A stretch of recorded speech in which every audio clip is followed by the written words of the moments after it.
forward, follow me. If I hesitate, push me. If I may kill me, avenge me.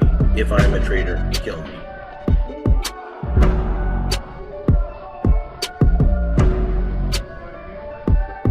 Gangsters, cops, and politicians, get ready to rock. We're on a mission. Each one of us shares our own vision.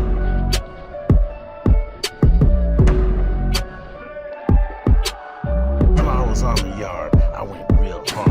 While I patrolled the streets, all the G's on me. When I was on the yard, I went real hard. While I patrolled the streets, all the G's on me.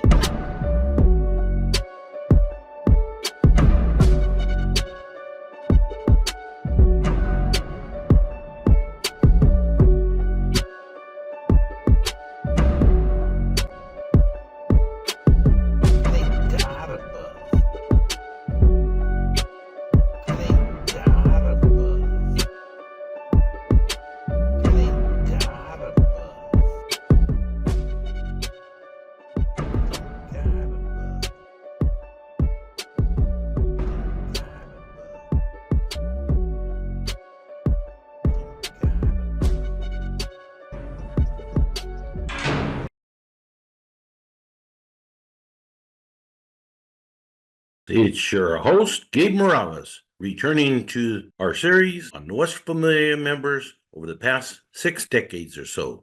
We have been covering the R last names, as in real. Speaking of real, I always try to keep it real here on this channel. I said it before, I don't have a lot of jokes. I'm not extremely entertaining like some of these other guys. Are you not entertained?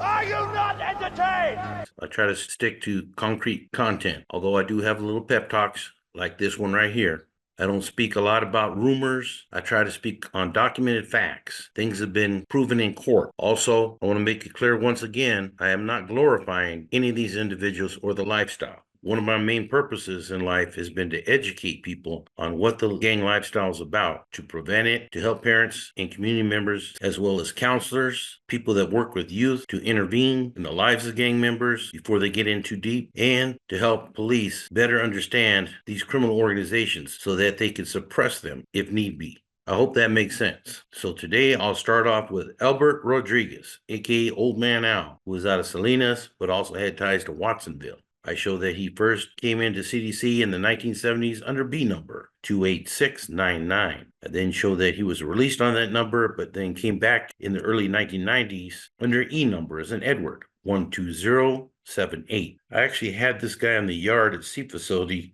in the early 90s. As I've said many times before, C yard at that time had been taken over by the Norteños, and the Bulldogs were just starting to battle for control of that yard. And yes, as some people have commented, C facility was known as the soft yard. It had a lot of Mexican Mafia dropouts, as well as Sureños who were trying to distance themselves from that movement, as well as NF dropouts and active Norteños and active Bulldogs. They were getting down in the yard, and I mean like often. It was guys stabbing other guys and shots fired by the gunners. So the term major disturbance is probably more appropriate. Anyways, I remember several of the Norteños look at Old Man Al as a mentor, as he had been born several decades before most of them. Someone was who they often refer to as a veterano. Anyways, I show he was off that E number by the year 2000, and I'm not sure what happened to Old Man Al after that. There was a Charles Night Owl Rodriguez, who's out of Fresno. As many of you know and have commented recently, a lot of the Fresno guys turned Bulldog during the 1980s and 90s. But during the 90s, Charles Rodriguez was still down for the NF and fought against the Bulldogs, even though he was only validated as being a Northern Structure Associate by CDC. I show he had H number as in Henry, 21120. I show he was at Kern Valley State Prison in 2012. And I show is currently not in custody. There was Edgardo, aka Big Evil Rodriguez. I think he may have been out of Hayward. That's where he supposedly murdered an individual named Francisco Sanchez. And I show that he was in jail for that homicide, which was committed sometime after the year 2000. I show that he hit CDC in August of 2006 with F numbers and Frank 38491. And I believe he may have made a move to take out John Boxer Mendoza, but I heard that's when he was made NF, as Boxer had been viewed as being being a DO at that time, according to our former vice president of ILGIA, the International Latino Gang Investigators Association, Rick Cowboy Handel. I showed that Big Evil was charged on a RICO case in 2021, whereby he was given 74 months and is currently housed at the ADX. He is not scheduled for release until May 2027. There was a Gabriel Pato Rodriguez. I'm not sure what barrio he is from, but I am told that he was at least an NF associate in 1990 at Folsom Prison and was murdered by upcoming Mexican Mafia member and future shot caller John Stranger Turzak in December of 1990, who was known as being a rogue informant for the FBI during the 1990s. As some of you may already know, he was sent to federal prison and most recently was involved in the stabbing of Derek Chauvin over 20 times in a BOP facility in Arizona in December 2023. I show a Jamie or Jaime Smokey Rodriguez out of Salas. Understand that he was involved in the Nuestra Raza in the 1990s under J number 24839. I show he paroled in February 1997. And once he hit the calles, it is my understanding he was elevated to NF status by none other than Daniel Lizard Hernandez in 2001, who was a major factor when he was an FBI informant during Operation Black Widow, who I spoke about many times during this series. I showed that Smokey was arrested with Bird Lares and Powder Killinger in April 2001. I then showed that he was housed at San Quentin in 2002, and after he dropped out, was housed at Mule Creek State Prison, but I show is currently not in custody.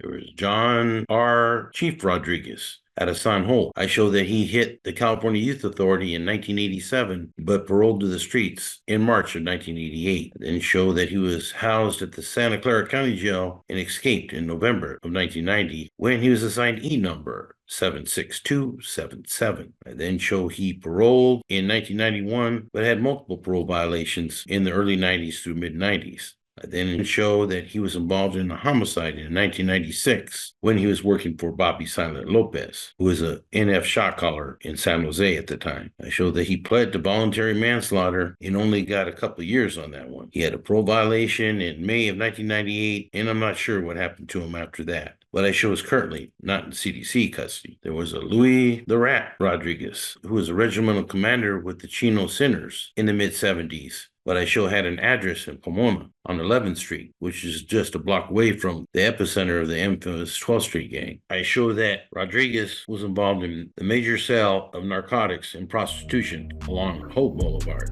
which is the main thoroughfare even to this day, known as the Strip, but I show later dropped out of the Familia. There was Mark Cajas Rodriguez out of San Jose. I showed that he was a Northern Structure member during the 1990s under D number 86943. I showed that he was housed at San Quentin in 1998, and I have notes that he may have tried to hit Smiley Garcia, who was a major mover and shaker during that time period. I showed that he was labeled no good by Daniel Lizard Hernandez, an order which was passed on to Goose Garcia. He appeared on several no good lists after that, and I show was housed at the Santa Clara County Jail in 2003, where I understand he still had some juice. I think he may have been related to John Boxer Mendoza. Not 100% positive on that. But I show that, like Boxer, he was considered to be a dropout and appeared on several hit lists after that. I show that he was SATF Corcoran in 2012 and is currently not in custody. I think he had a son, Mark Jr., aka Little Boxer, who actually came out of Salinas East Market. I show Mark Sr. was born in 1970 and Mark Jr. in 1988, so that's definitely a possibility. I show that Mark Jr. had F number, as in Frank, 50031, and was documented as being Northern Structure by CDC in the year 2009. I showed that he was at Pelican Base, SHU, in 2012, but currently shows not in custody. There was a Michael, aka Fat Mike Rodriguez, out of Chino. He may have been related to Louis the Rat, but I showed that Fat Mike was at the California Conservation Center when Bullwinkle and Diamond from the NF were killed by the MA, including Mundo Mendoza. I understand that he ran during that attack, so he was placed on the hit list in 1973 at DVI and was killed on July 3rd, 1973 on Babo Sosa's orders for displaying cowardice. There was a Michael Gangster Rodriguez out of Decoto. I showed that he was a Northern Structure member in the 1980s under D number 33737. His name appeared on a confiscated NF Northern Structure roster in 1990, and I had him at C Facility New Folsom in 1991. but he was only validated as being structured by 1994. I understand sometime after that, he dropped out and appeared on several no-good lists. It then showed that he was housed at Mule Creek State Prison in 2002, but was off that D number by at least the year 2005.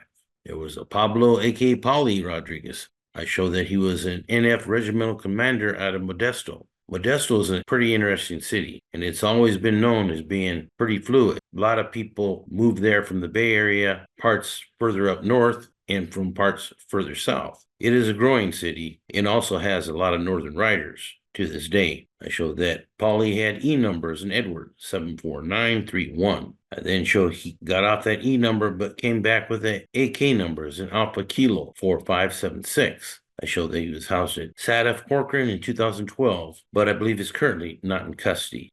There was a Raymond Wolfie Rodriguez out of Watson. He was an NF member in the 1970s, and I understand stabbed when the Sandy Staben brothers, who were out of the East Bay, who were MA and MA associates, in October 1976 at CMF Vacaville. There was a Juan Rodriguez Garcia out of Hayward A Street. I believe he had a D number. I'm not sure, but he definitely would have been an NF member, or he would not have been allowed to wear this very elaborate tattoo of a sombrero and a sword with blood dripping on it on the side of his neck. If you were not NF, that would be an automatic death sentence in CDC.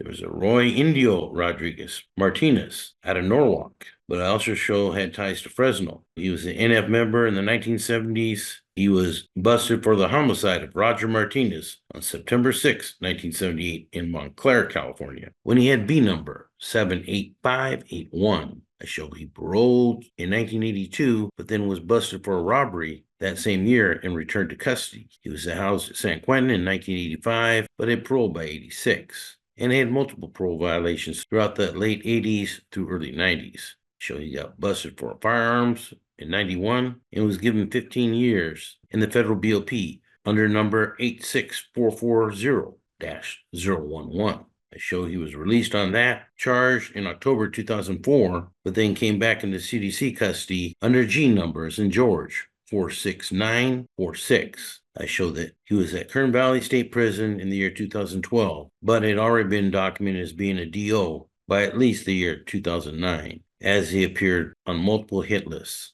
There was a Juan Shorty Rodriguez out of Fresno, but I also show had ties to Santa Rosa and Mexico. I show that he was a Nuestra Raza member in the mid-1990s under J numbers in John 38833, and then show that he was popped by the feds and sent to the BOP under number 60840-097. My understanding that he was involved in a large riot in September 2003 with Skip Villanueva, and I show in fact was Skip Sully during that time frame. But I show he was released in June 2009.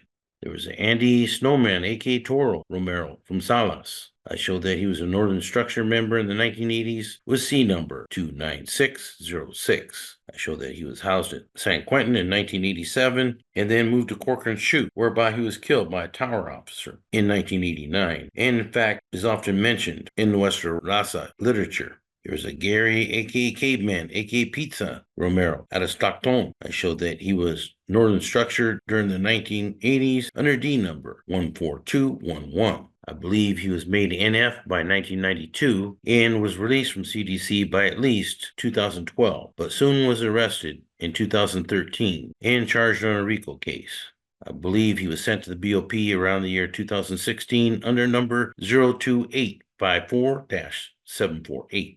I show that he was housed at Allenwood in 2023, but is currently housed at Florence ADX. He is not scheduled for release until May 2028.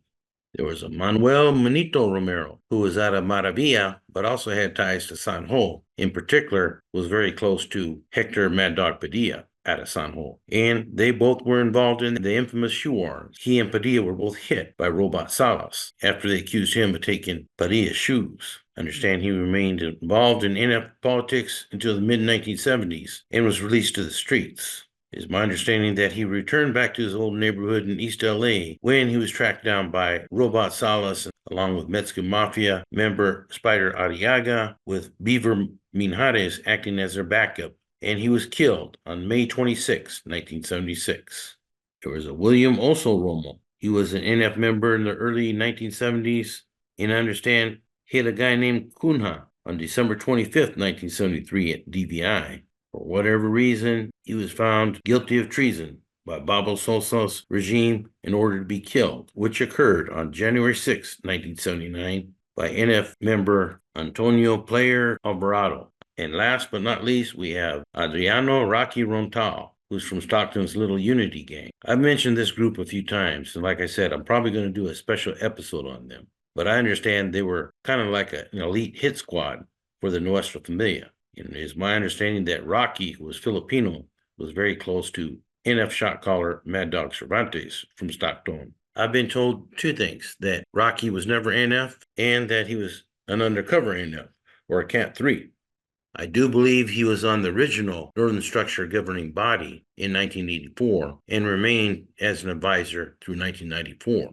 It's my understanding that he killed a Sureño street gang member in Stockton in the 1980s when he was given C number, as in Charles, 28194. I also show that the Sureños retaliated by kidnapping his 13-year-old sister, and it is my understanding that several murders occurred in Stockton over that beef. I show he was well respected in CDC, even amongst the Africanos, as seen in this picture here. I show that he was housed in Mill Creek State Prison in 2012, later ended up getting released, and I understand just recently died at the end of 2023. May he rest in peace. And so, I'm going to have to stop it right there. Like I said, I've always tried to keep it real with you guys. I hope you keep it real with yourself too. Don't jive yourself, man. This gang stuff is no game. As you've seen over and over, many of these guys don't live a very long life, are gunned down at an early age, or spend decades in prison in misery, away from their loved ones, who are usually the real people who are going to be there for you in your time of need. And with that, this is Gabe Morales signing off for Gangsters, Cops, and Politicians. If I go forward, follow me. If I hesitate, push me. If I may kill me, avenge me. If I am a traitor, kill me.